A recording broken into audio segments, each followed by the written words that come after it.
peace. And God shall wipe away all tears from their eyes. Chapter 3, Part 5. Our Holy Wedding Ceremony.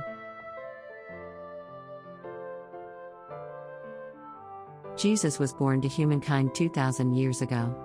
God intended that Jesus find his bride and that they would stand in the position of Adam and Eve, who were lost at the very beginning of human history.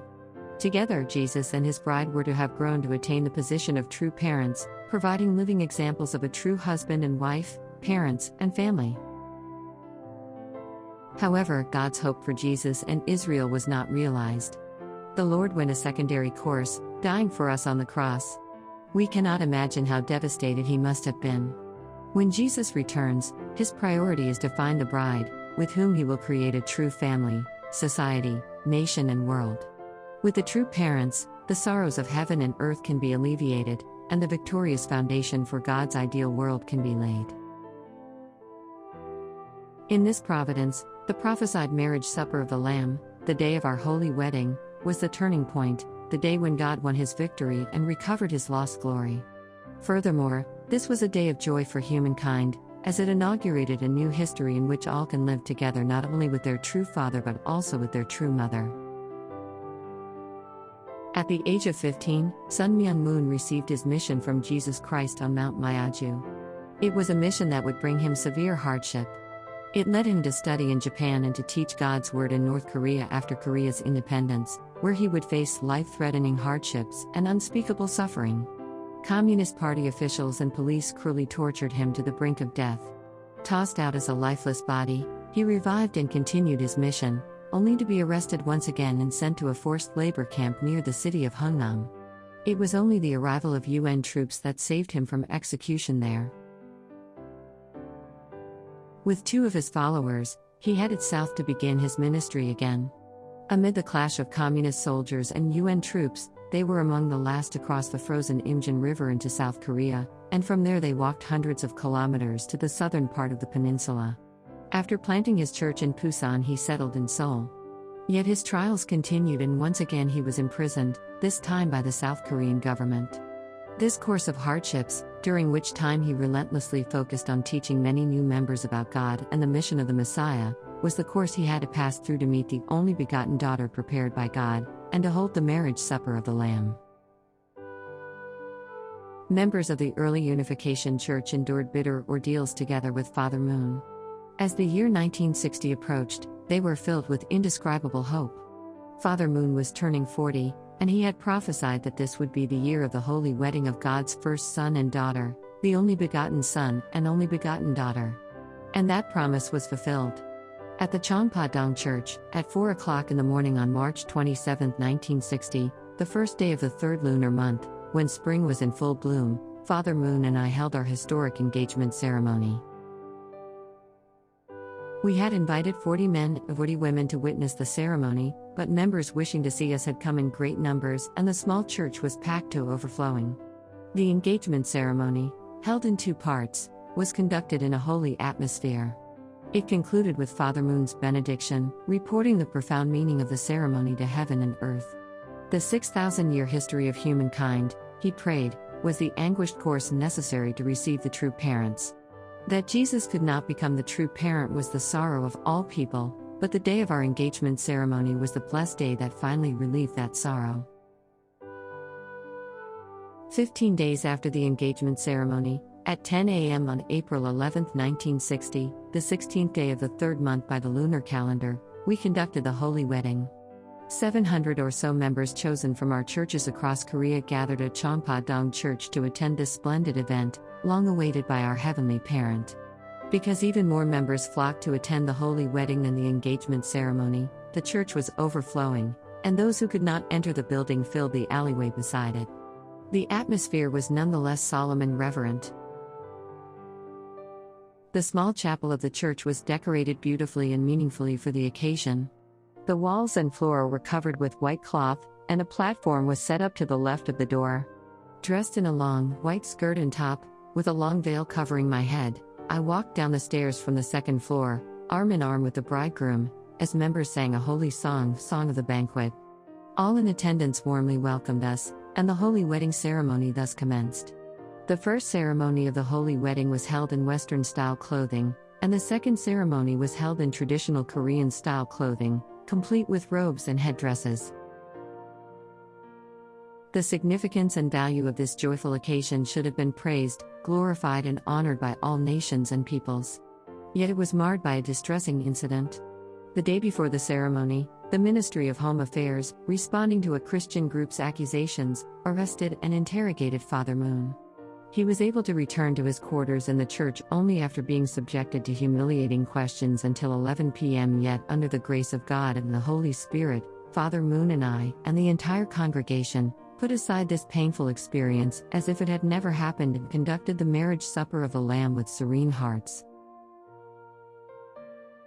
God's predestined will was that His only begotten Son and daughter would become one flesh through the marriage supper of the Lamb, and that, through them, the dwelling place of God would be with men and women. True men and women are the rightful rulers of creation, the entire universe, heaven and earth. The holy wedding finally realized this ideal, which Adam and Eve had failed to achieve. Thus, these ceremonies mark my formal enthronement as the Mother of the Universe and Mother of Peace. After the ceremony, Father Moon and I, as husband and wife, ate at the same table for the first time. It goes without saying that newlyweds expect to go on a honeymoon and dream of their cozy life together, but it was not so with us. Our thoughts were fixed only upon God and the Church. Nonetheless, I treasured every glance we shared and felt a love infinitely profound, a holy love that we wished to bequeath to all humankind. We then changed into bright Korean traditional wedding outfits, and my husband and I sang and danced to return glory to God, enjoying a merry time together with the members. When the members called for the bride to sing, I sang a song called When the Spring Comes. When the spring comes, azaleas bloom in the mountains and meadows. Where the azaleas bloom, so does my heart. Spring signifies freshness and newness. I love spring, as it is the season of hope.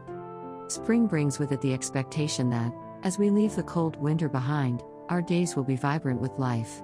It awakens our dreams. As I sang, I was thinking that the history of the Unification Church should begin anew with this coming of spring. The appearance of the family of the true parents on earth that day flung open a new door in the history of God's dispensation.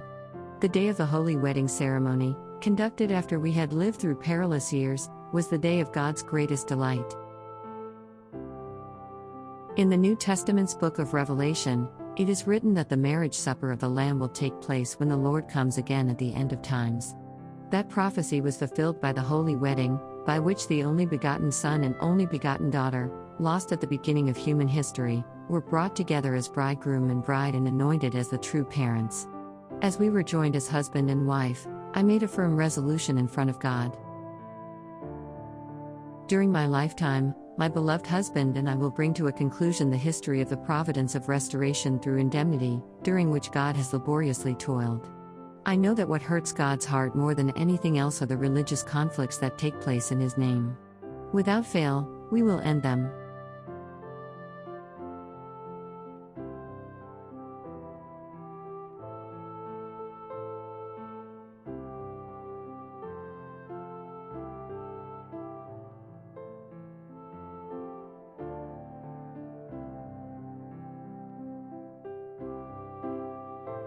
Mother of Peace.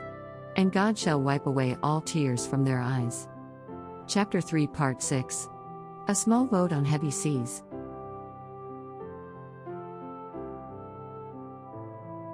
In the side streets and workplaces of South Korea, people were whispering out of worry, anxious over the fate of their nation. Doesn't it feel like something is about to happen? One would say, to which his friend would respond, I feel the same way. We live in troubled times. If only there were someone who could set this world right. I was sure such worries would soon dissipate. The year of our holy wedding ceremony, 1960, was a turning point, for great changes were taking place both at home and abroad. In South Korea, the people's longing for democracy burst forth, and they ousted the authoritarian Liberal Party. Overseas, John F. Kennedy was elected President of the United States, and we felt the way opening toward a new era. But history is never that simple. The rifts of the Cold War grew deeper, and conflict worsened between the communist realm and the free world. A flame of popular outcry for democracy flared up in the Soviet bloc nations of Eastern Europe, but the state crushed its advocates, and the fire grew dim again. It seemed that the time for peace was not yet at hand. People continued praying for a true leader to appear. Great changes also were taking place for the Unification Church. Virtually the whole of Korea had stood in opposition to our church, with Christianity issuing the most scathing criticisms. But now, on the foundation of embracing a young woman leader, the true mother, we began ecumenical dialogues and transitioned from Christian denomination to global religious movement. Our members prayed that we could be a beacon, shining forth a new hope of salvation. In particular, women, who so long have been oppressed, perceived that a true women's movement was being set in motion. 3 days after the holy wedding ceremony, my husband and I visited one farm in Incheon, not far from the border with North Korea, with several members. We planted grapevines and ginkgo and zilkova trees. As I planted a young sapling, I offered a prayer: "May you grow well and become a big, strong tree that will bear the fruit of hope for the people of the world." I was not praying only for that particular tree, but for success in the mission given to my husband and me. As a tree provides people with fruit as well as shade, so should we and all people of faith. From the outset, high waves and strong winds battered the small boat of our newly married life. Fortunately, I was prepared for that. It is said that newlyweds know nothing but happiness, but that was not our main purpose. My husband and I were not in a position to focus very much on our personal contentment. Our first living space was a small, sparsely decorated room at the back of Chongpa-dong Church. On one side, it connected to the chapel, and on the other to the tiniest of courtyards. Our kitchen was small and old-fashioned, with a rough cement floor. I cooked for my husband in that kitchen, which was always smoke-filled from coal briquettes. From the first day I prepared his meal, I was quite at home in that kitchen, which was similar to many my little family had occupied. I was quite deft with a cutting knife, even though my hands were cold. When people saw me preparing the various dishes without much trouble, they were surprised. Until a few weeks prior, they had thought of me as only a teenage nursing student. The church was always crowded with members, and my husband and I seldom spent time by ourselves. In such a public setting, Father Moon and I would sit across from each other and talk about our plans for the world. Members would show concern and say to us, "Please, you really should eat now." We would look at the clock and often see it was 2 o'clock or 3 o'clock in the afternoon, and we hadn't given a thought to lunch. I focused on the many tasks that would be entrusted to me in the future. I realized that not only Korea but also the rest of the world was expecting me to extend my helping hand. Beginning with our first daughter, Yi-jin, I gave birth to children one after another. The church headquarters that served also as our home was a small and poorly insulated Japanese-style house, and I suffered postpartum ailments as a result of delivering babies there. I was young but, as women have done from time immemorial, I quietly endured the pain of childbirth. Within my heart, Heavenly Parent was present at every moment. No matter how difficult the situation and surroundings, I was filled with joy. Never for a moment did I lack the helping hand of God, working His miracles in the background. Within a few years, our small quarters were filled to bursting with our many children. Perhaps that is why they grew up loving and caring for one another. I considered them to be miniature expressions of God. I would kiss their cheeks and chat affectionately with them, and I prayed for them ceaselessly. I knew that God comes to dwell in the home where parents and children are harmonious. Even before our wedding, with God's providence at the forefront of my mind, I resolved to have 13 children. Today people look at you askance if you have many children, but I saw that God wanted 12, to signify the perfection of East, West, North, and South. When you add 1, corresponding to the central position, you get 13, which opens the way for the continued development of the providence to its ultimate conclusion. God's dispensation for the salvation of humankind is not something that happens in one generation. To carry it out, God has sought out and established central people throughout history. 2,000 years ago, how did God send Jesus, His only begotten Son without original sin, to this earth through the people of Israel? The Bible records that God had to restore a pure lineage in several stages. There are unresolved issues connected to this lineage that I must set straight during my lifetime, and so I set to recover and rightly establish the lineage of goodness centered on heaven. In order to give rebirth and resurrection to this complicated lineage and thus transform it into the true lineage whose center is God, I willingly took the risks that come with pregnancy and childbirth, including managing the birthing pains that put a woman's life in God's hands. I gave birth to 13 children over a period of 20 years. The first 4 were born in our small private quarters at Champahdong. It was not until my 5th child that I was able to go to a hospital. Though it taxed my body, I gave birth to children year after year. Our second daughter died a few days after her birth. Our final 4 were delivered by cesarean section. It is rare for a woman to go through a C-section more than once. When I said that I would undergo it for the 3rd time, my doctor hesitated, saying it was dangerous, especially for a woman of my age. The doctor did not understand how I could insist so calmly on having another C-section, and he wanted to explain the issues to my husband. I assured him that my husband would agree with me, and I went through it for a 3rd and then a 4th time, thus fulfilling the promise I had made to God. My husband, being a charismatic spiritual leader, sometimes received unwanted attention from women. There was once a woman who appeared in front of him claiming to be Eve, and another who hid under his bed. As God's true son, and as a true husband and father, he never wavered. He, and I as well, felt only sympathy for such women. I encountered similar advances. Once, while my husband was away on a world tour, a strange person shouted loudly, "I am Adam," jumped in front of me and tried to assault me. At the time I was 7 months pregnant, and I was so shocked that I almost miscarried. I encountered the same forms of hardship that Father Moon did. At times my reality turned into a whirlpool of tests and ordeals, and in my heart I would feel like a little boat floating on rough seas. Knowing well my mission, I overcame those hardships through prayer. My silent perseverance and constant prayer actually deepened the members' devotional life. I always strove to maintain a generous heart, and my unwavering faith as a young person encouraged those around me. The greater my absolute obedience to and reverence for God, the more hope everyone felt. Sometimes my elders would hold my hand and whisper into my ear, "Thank you so much for the grace you have shown us through your sacrificial love."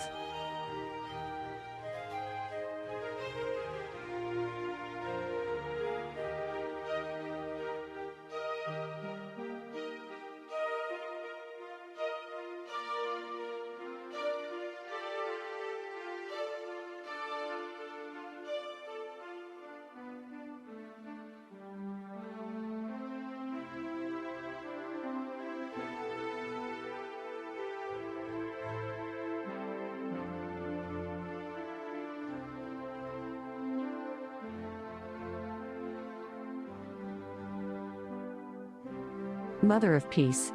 And God shall wipe away all tears from their eyes. Chapter 3 Part 7. Victory through Perseverance.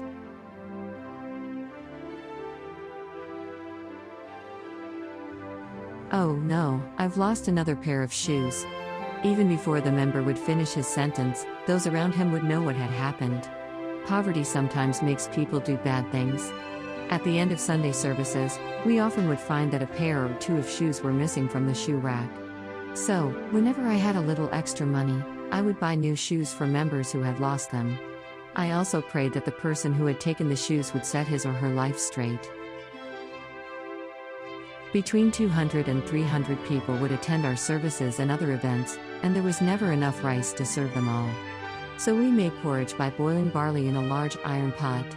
As the event progressed inside the church, outside we would make a wood fire and cook barley porridge. Members would sit down in little clusters and share bowls of porridge, and they were more grateful for this than anything else. All of this is a gift from God, they would say.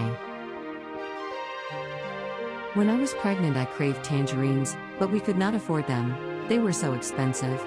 One member learned about this, however, and bought some tangerines for me.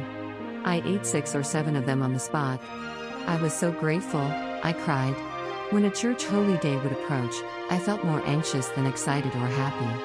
I would have to start making preparations 2 weeks in advance to organize the deliveries of the offering table, towers of fruit and delicacies, banners, flowers and candles, hoping that there would be enough for each member to have an apple or a candy. Once we had made this offering to God, I would feel immense satisfaction. From my birth until my marriage, my path had not been easy, and after marrying, personal challenges impacted not just me but also our movement. So I never deviated from the path of faith, obedience, and love for God. Just as Satan tested Jesus and Father Moon, he tested me. I persevered through those ordeals with ever-deepening devotion because it was at such times that I felt most keenly the grace of God. In the midst of pain, God came very close to me and guided me with pillars of cloud and fire. My husband and I always conversed intensely on various matters. We could do so out of our infinite trust in each other. We went through so much together that we could understand each other with only a look. The life of Father Moon and the path I have walked bear an uncanny resemblance.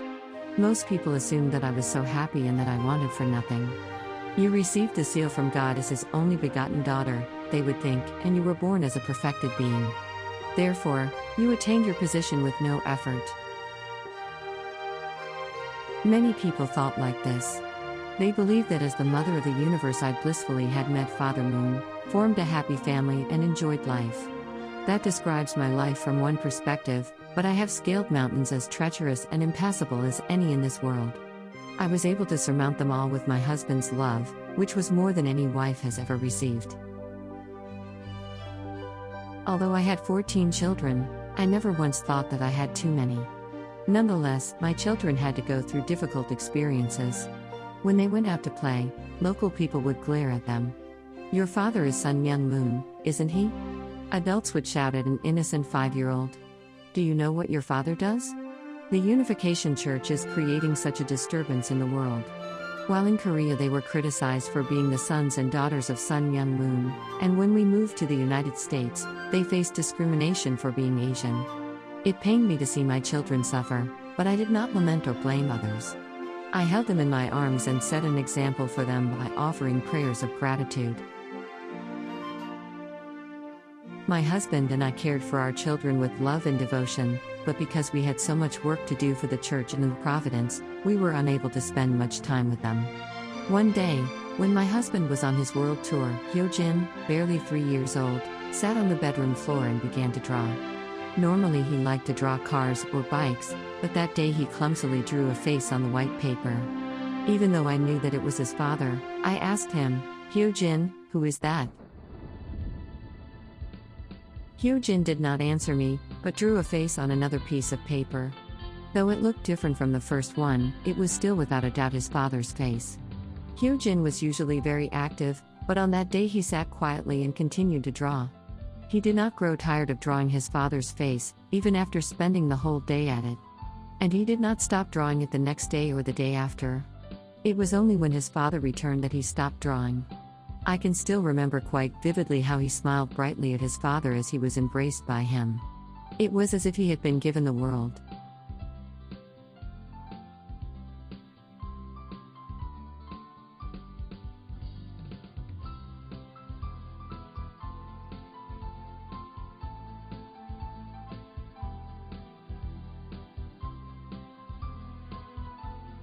Mother of Peace. And God shall wipe away all tears from their eyes. Chapter 3, Part 8. 7 Sons and 7 Daughters.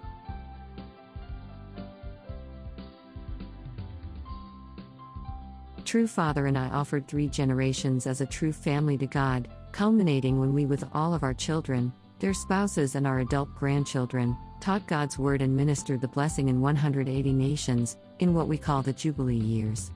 I risked my life to bring our children into the world, and now they have their own missions and responsibilities that heaven wishes them to fulfill, and that I also hope they can accomplish.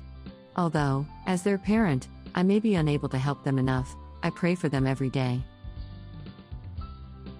If I had experienced only joyful things, I never would have been able to look into people's deepest, innermost hearts. I never would have known the joys of the kingdom of heaven. I have passed through the bottom of hell and experienced every kind of bitterness in life. God wanted me to train myself. What I needed was untiring faith, strong will, and perseverance. That is how I reached this point today. No matter who you are, you will not experience only sweetness and joy on the path to the kingdom of heaven. Going through spiritual struggle is, in fact, a most precious blessing. Through it you can feel the grace of God. Only when you pass those tests can you be born anew as a true human being. The fruit of perseverance will grow and ripen within you, and one day will become the source of your deepest pride. I grew up in a time of global turbulence, from which my homeland of Korea was not exempt. As our people endured Imperial Japan's colonial rule and the Korean War, a wild rush of confused ideas and values wreaked havoc on our traditions. The people of the world, even the Christian nations, struggled as their societies descended into chaos. Where were we to turn? When there was no institution to depend on and no shelter to protect my heart, I believed one thing: God is my Father. I grew up holding the belief that I would realize the dream and hope of God. Convinced that within my lifetime I would complete the long, sorrowful providential journey to restore God's original ideal for His children, I retained my faith, no matter what happened. It was with this heart that I decided to receive the blessing in marriage with Sun Myung Moon and, with him, work to prevent religious conflicts and factions from continuing beyond my generation. Conflicts caused by religious divisions must now stop. I'm also determined to resolve racial divisions and the conflicts that have arisen from them. In 1982, I accomplished one of my promises to heaven.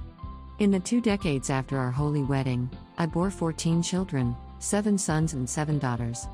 When they were just days old, my husband and I offered each child to God and the world. Each has supported us heroically in their own way, and each is now pioneering their own course. They have given us more than 40 grandchildren. Now I am always on the move, traveling the 5 seas and 6 continents, working to establish a world without war and conflict, and release God from His sorrow.